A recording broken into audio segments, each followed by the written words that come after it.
Hello, everybody. Welcome back to the Quantum Mystic Podcast. I'm Jane Bear, and I'm here with my bestie, Lisa Campion. And today we're going to talk about something that I feel like everybody, um, and for sure in the spiritual community, but maybe just everybody is kind of working on right now, whether we realize it or not, and that's boundaries. And I don't know. In my experience, I think we've all heard about or learned that, saying no when we mean no is important. And we've learned that stepping back when we need to is important and how to protect our energy. And that's definitely growth. But I feel like today we're going to just kind of pause and ask a deeper question around this, which is, am I actually setting boundaries or am I building walls? Because from the outside, they can look exactly the same and nobody would know the difference.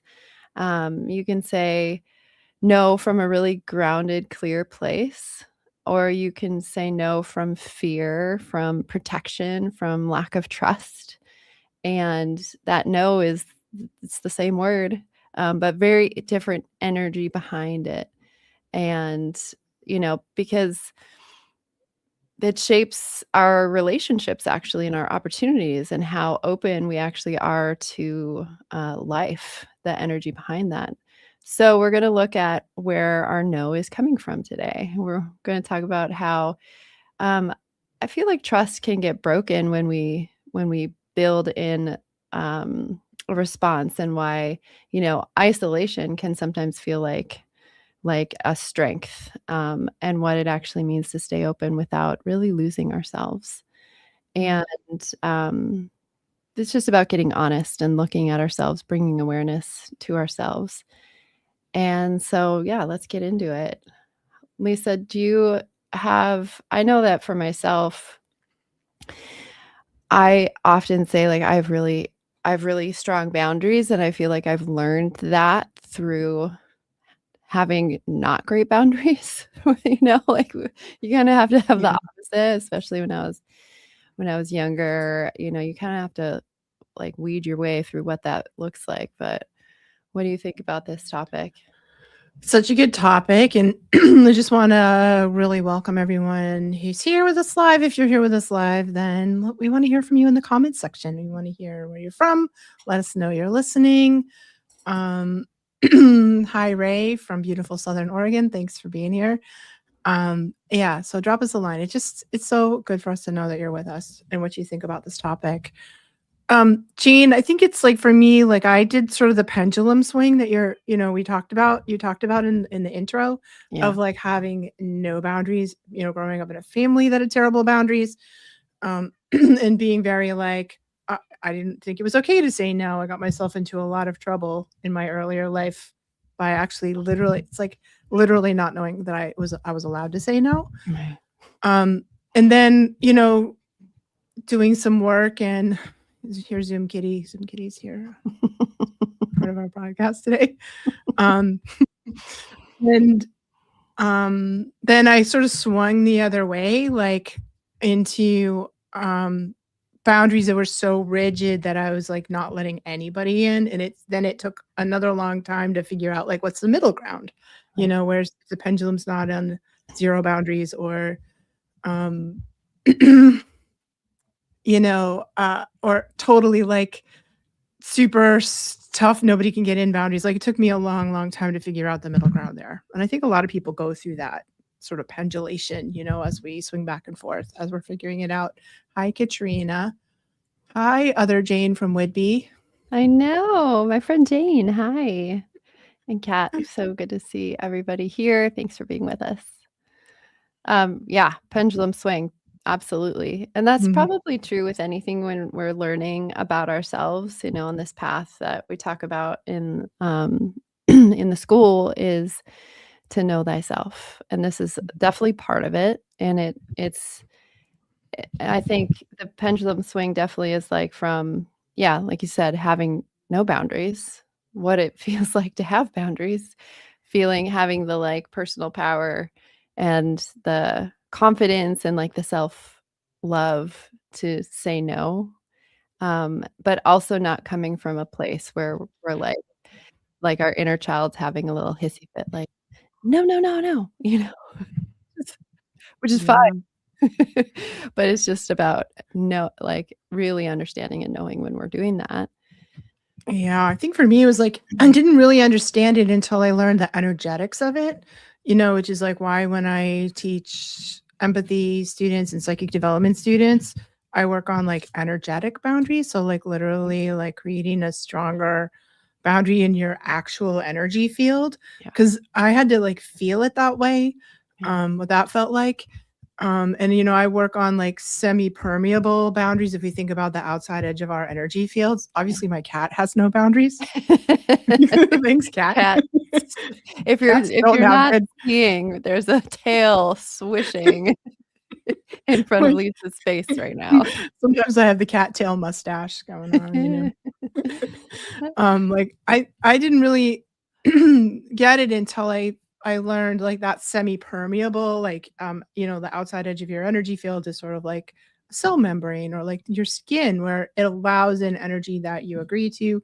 It keeps out energy that you don't agree to, and you're sort of the boss of that. I didn't really understand any of that until I felt it in an energetic sense in my own body and my own Yeah. energy field. And then I was like, oh, like now I get it. And once I had that embodied, energetic experience of what a good boundary felt like, then I could practice it in IRL, in in the real world with my in my relationships. And even then, to me it's like a constant practice. I'm like I go through phases of my life that I call boundary school, where I just feel like I'm learning another level of how to hold myself and stay in relationship with the other and still have a good boundary. Yes, absolutely. Talk about this a lot because for those of us who are empaths, which is what Lisa was speaking on, I also had to learn this. I've probably said this on the podcast before.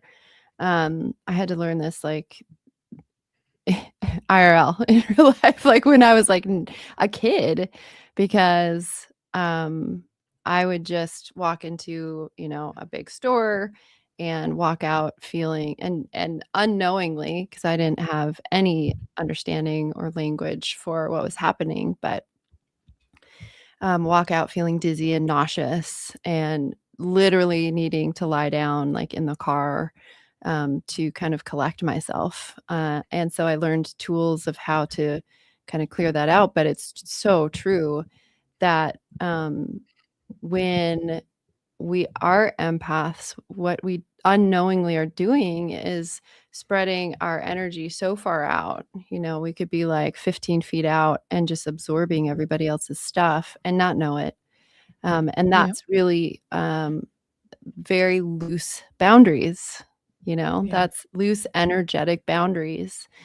And then we get exhausted and resentful and can't do our own what we're here to do. So learning, like you said, learning how to really pull your energy back and create that energetic boundary, like to heal up as I've heard you say, the Swiss cheese or sponge-like nature of our energy field, and to heal it up so it feels and looks more like glass or something that isn't permeable is really, really important. So important. And Ray says truth. Women, especially brought up in the 50s, 60s, 70s, were taught to practice compliance and be seen but not heard. That's true of little girls. I mean, that was definitely a sign of the times. And thank God we're not there anymore. I taught my girls when they were little, I made sure everybody asked if they could give them a hug. You can't just reach out and give a little girl a hug. It's not right. Ask them. Yeah, exactly. Because I was taught in my generation that I didn't have agency over who touched me or, all that stuff was like, we're supposed to be available for everybody. Hey, Cindy. Hey, Cindy from Massachusetts is here. She's one of our students in the quantum mystic school of consciousness, we're calling it now, Quantum School of Consciousness. Thanks for being Yeah, here. here's the big unveiling. We are changing the name. Yeah. Quantum Mystic School of Consciousness. Yep. Yep. Big drop. Yeah. Thanks, Mom. Yeah, I think that the thing too is like what that was a real shock and revelation for me, Jane, was realizing that mastering boundaries means it goes both ways. So not only are you responsible for how you let other people in, but you're also responsible for how you penetrate other people's boundaries. And I think as empaths, we have and psychics, we have like intuitive people have a tendency to invade other people's boundaries without thinking about it. Yeah. We can, when your field is spread out like that, or you have your feelers in like, it's so easy to have your feelers in other people's energy. And it's sort of a hypervigilance thing. Like if you grow up in an environment where you don't feel safe, or, you weren't safe as a kid, you might learn to kind of be like, I'm going to stick my energy tentacles in everybody just to suss out the situation here. And that's not okay, actually. We do it unconsciously, but as soon as we figure out we do that, we have a responsibility to not do that, because people feel it. People will feel. So ask yourself this question: are you an energy invader? Because you can be an energy invader, an energy vampire, all of these things without knowing that you're doing it. And that's on you. It's on you to be 100% responsible for your energetic hygiene, your energetic boundaries coming and going, right? Yeah. All the ways. And I don't know, that was a very tough one. I spent a lot of time in my earlier life as a sort of feeling quite victimized. I'm the victim, everybody's invading me, and not knowing that I could control it or had agency over it or had any power at all over it. And also at the same time, victimizing other people, invading other people 100% unconsciously. So there's a big piece of empowerment we can do when we claim ownership on all the angles of that. And I think it's totally unfair to expect anybody else to mind your boundary. We can't move through the world and be like, abdicating responsibility for that and putting the responsibility on other people. Like somehow you're supposed to magically take care of my boundary. That's not cool. That's not And cool. yet it happens all the time. Totally. Yeah, it's a really good point. It's sort of like the moment where you realize that, oh, I've just been like leaking my energy everywhere, is kind of like there's a bit of shame and like, ooh, icky, I'm sorry. I've been doing this my whole life. But that's a reclamation, and it's okay. And it's like once you reclaim that part of or that behavior, whatever it is, whatever you want to call it, it's like it feels like we can move forward then. It's like, It's okay. liberating. It's liberating to understand that it's on us on both sides, because when it's on you on both sides, then you have the power. You have the, that's, I think, where we get our power back. Is fully owning both sides of that fence. And I want to kind of the sort of opposite of that is, I think there's a whole narrative that equates protecting your energy with pulling away from people. And it kind of gets celebrated in the spiritual growth and self-mastery, self-help world.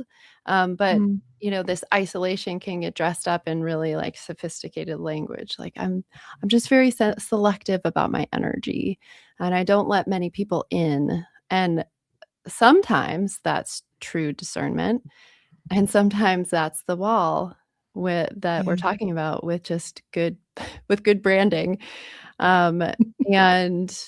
And really, so that's kind of like the below, what the looking below the below of what we're doing, and how are we really being selective about our energy, or are we actually just like pulling ourselves so far away so then we don't have to deal with it? I just don't go out anymore because it's because we haven't potentially mastered our energy yet.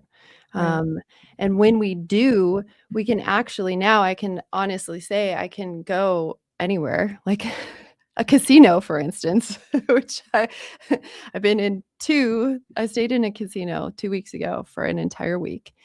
And it was like, okay, this is the Jedi training that we talk about. Here's like a highly empathic human in a hotel casino where I have to be here. There's no choices for a dance convention. And can I maintain my energetic boundaries and not collapse into this like angry puddle of I don't want to be here?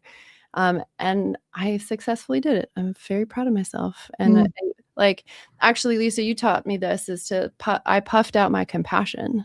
I filled my energy field with compassion, and therefore I could walk through and not get hit by anything. I obviously keep my energy field in. That's the boundary.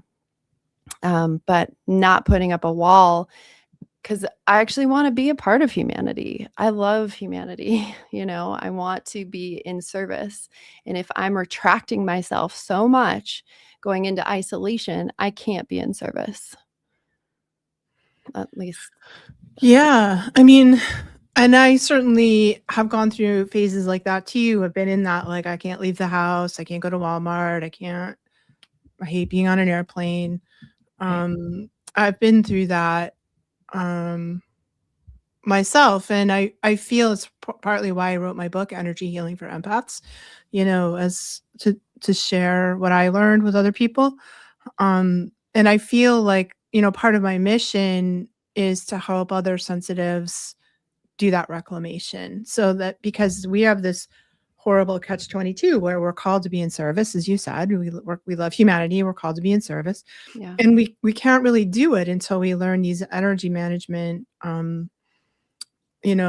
things. So when we do learn to fully master and own our boundaries, our energetic hygiene, then we're free to walk around the world, to move about the world as we're meant to do, and be in service, be on an airplane, go to Walmart, go to the casino, go to all the places, go work in the hospital, go volunteer for hospice, do the things that we're called to do to be of service, to bring our light and our compassion, our energy into the world without it killing us. And I think it's so, it's such an important thing. We can't truly do our work here until we figure that out. Yeah. Right. Yeah. And this is a great question, Elizabeth. I have a spiritual mentor who told me, as an empath, I have no choice but to be open to the collective energy. On my screen, it says that I can't just turn that off. Is that true? I think this is a great question, and definitely has to do with the energy hygiene that we're talking about. I don't think that it's very hard to turn off your empathic nature. It's just sort of a part of your beingness. It's like who you are as a being to be empathic, if you are an empath. But I don't think that means we can't learn the energetic hygiene, that we can't learn how to protect ourselves, that you have to like leave yourself open to the ravages of being connected to the collective. I don't think that's true. You can hold your compassion, as Jane was saying, and hold your sensitivity and hold yourself, and still have very strong energetic boundaries where you don't get sort of swallowed by the collective energy, which is super important right now because the collective energy is nuts. It's nutso out there, and people are afraid. There's like just a lot of turmoil in the collective. So thank God we don't have to be vulnerable to that. We can feel it, we can be sensitive to it, we can sponsor healing for that, but we don't have to be like, just take a bite out of me because that's my job as an empath. I don't think that's true. Yeah, and this is really learning like what a true boundary is. And I think people feel like the only options are either walls or wide open, completely unprotected. But a real boundary is actually what makes it safe to stay open. Yeah. It's the thing that lets you be in full contact with someone or the collective without losing yourself in the process. And that's the work that we're talking about, and that's really nuanced, and can only be done in practice. Agreed. it's about like making the small choices. I always say, like, putting pennies in a savings account. You know, we have to do it. We have to do the small, like, choices um, in our lives so that we can, one, be grounded, clear, know when we're moving from fear, when we're moving from exhaustion, um, Mm, when we are moving from judgment, or curiosity. Like, there's a huge difference. If I was walking through that casino with judgment, boundaries totally wobbly. Like, yeah. I would have been it would have been a Would have completely been different torture experience. It for would have been you. torture. Yeah. I had fun with it. I was like, I saw the humanity in it. And so I agree, back to the question, that you um you do have a choice to be, you know, you don't have to be wide open to the collective all the time. I think that it's a 100%. practice of learning that your boundaries and how to um, keep that energy field, um, nice and smooth and clear and not so porous.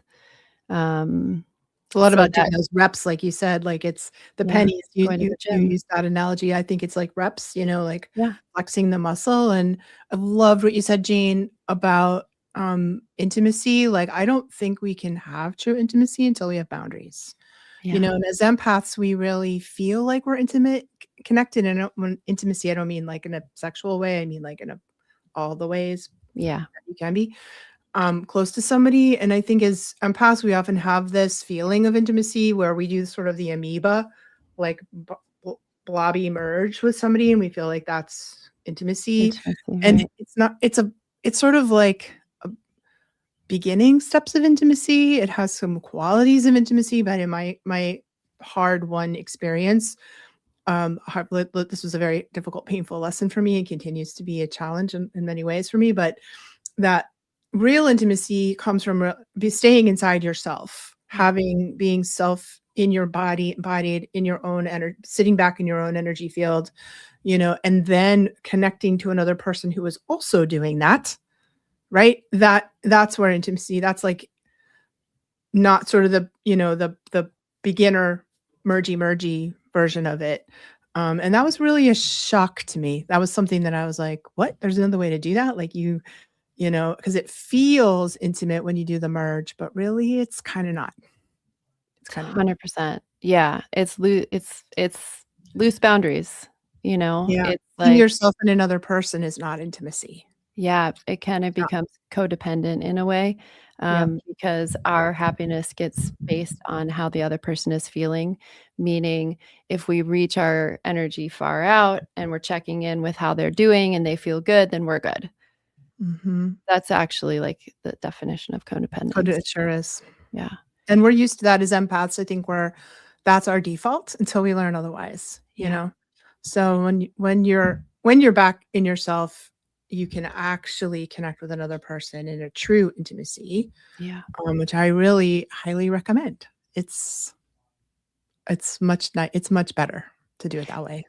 And I think it's worth noting that not everybody here listening is an empath, and so if you're not, like, there's still this still applies in a Yeah. different way. We all have some sort of trauma in our lives that have shaped the way that we, walk in the world, the way that we Mhm. are in relationship, the way that we react or respond, and so, understanding and having curiosity and looking honestly at the places in our lives where we've, quote unquote, set boundaries, we really need to ask ourselves, like, how many of them came from a clear, grounded yes or no, and how many of them came from that trauma response, the fear of Mhm. loss, or the fear, whatever, just like I said, exhaustion, or something that's not from a place of grounded curiosity, I guess.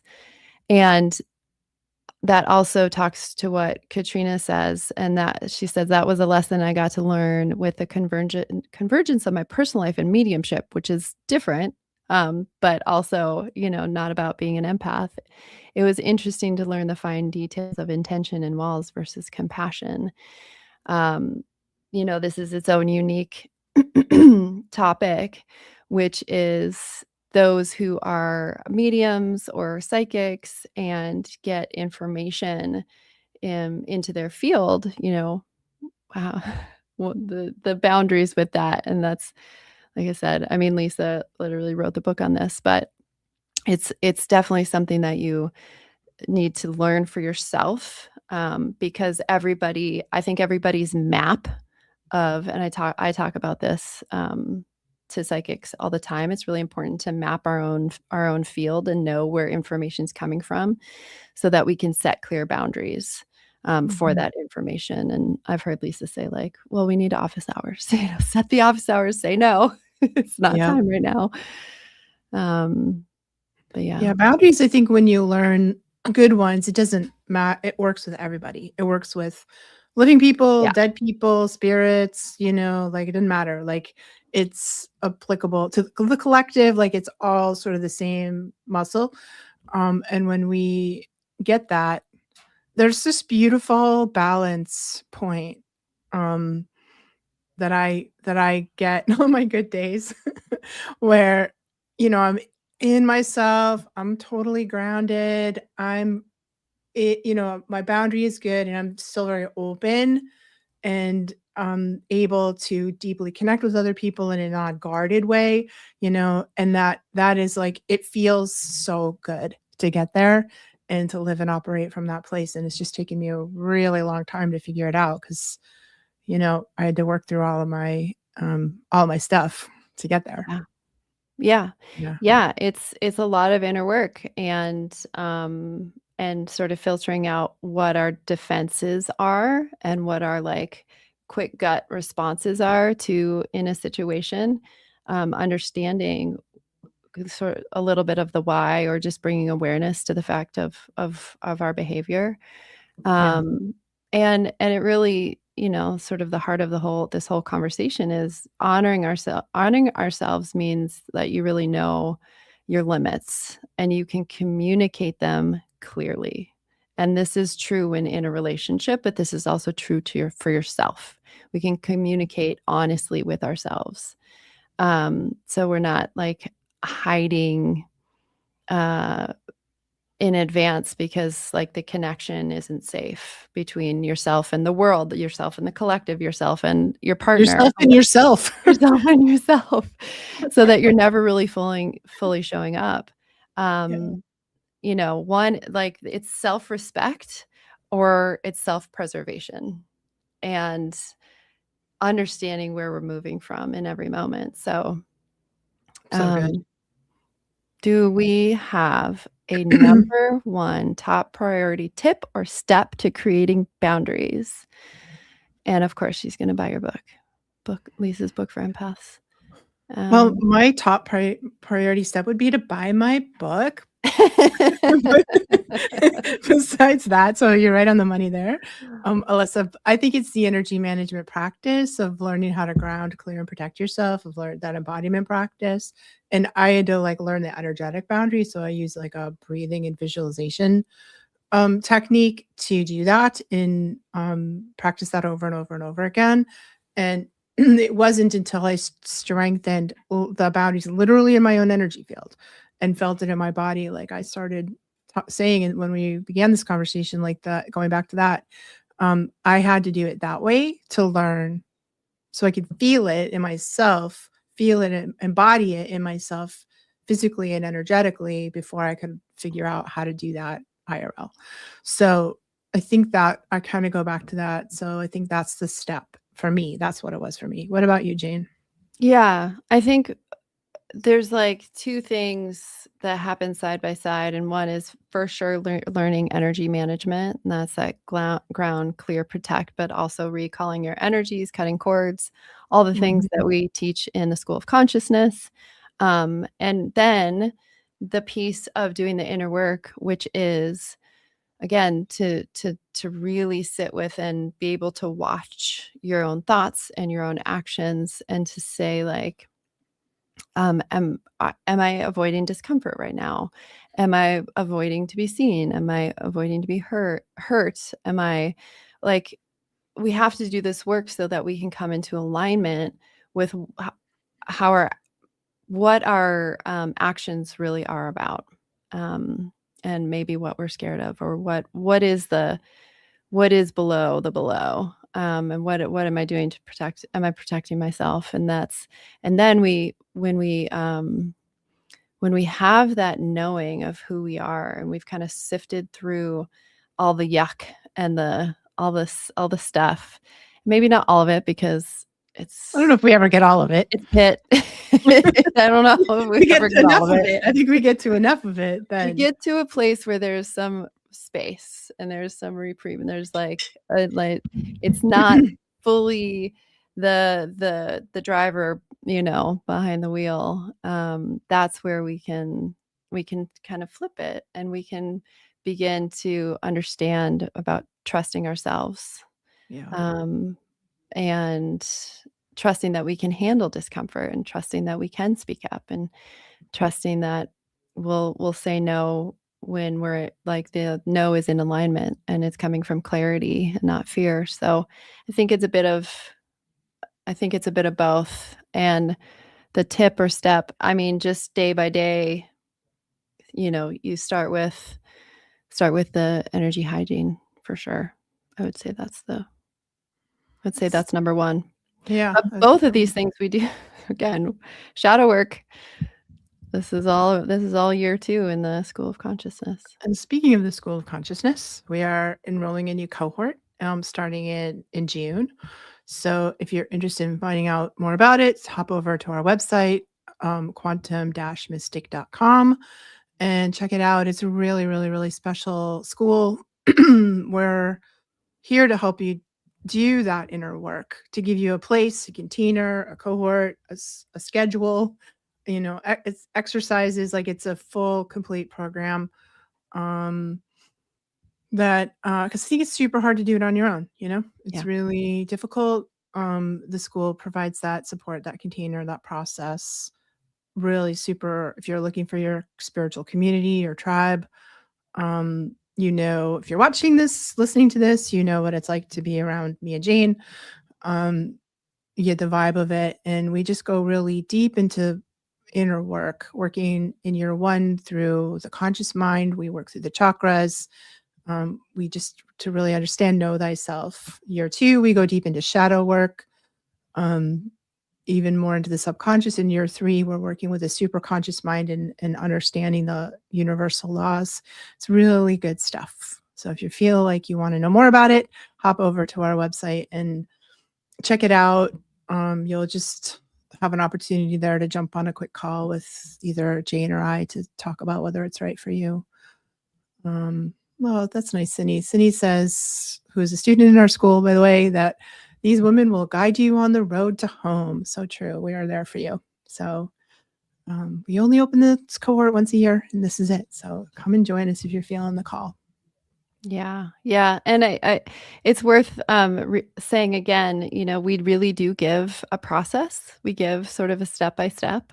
We guide you through this. It's not just like, I don't know, like a willy-nilly program. We put a lot of intention behind the curriculum each year.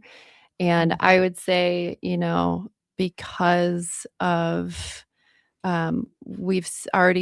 we have a year 3 that's starting this year. We have another year 2 that's starting this year, and seeing the growth of these students as sort of the proof like, oh, this really does work. This It is really does work. yeah. And I know that I feel really, I don't know if proud's the word. I just feel really like solid and in alignment with what we're doing. Um, and and so if you feel, if you feel the resonance of it, check us out Yeah, for sure. because it's exciting. This is an exciting time when, spring is happening, the rebirth, everything's starting fresh and new, and we are starting a brand new year 1. So it's sort of that, I can feel that energy for sure. Mm. The building of that spring. that spring energy, of that new cohort forming, and it's exciting. But this was a great topic. This is an important one. I think this one stays with us. Like you said, this is sort of a lifetime of work, checking in with ourselves and our boundaries, and sort of refining our discernment as we go. So thank you all for all of the comments and questions. This was so fun, and love you all. Thank you for being here. Thank you, Lisa, and we'll see you all next time.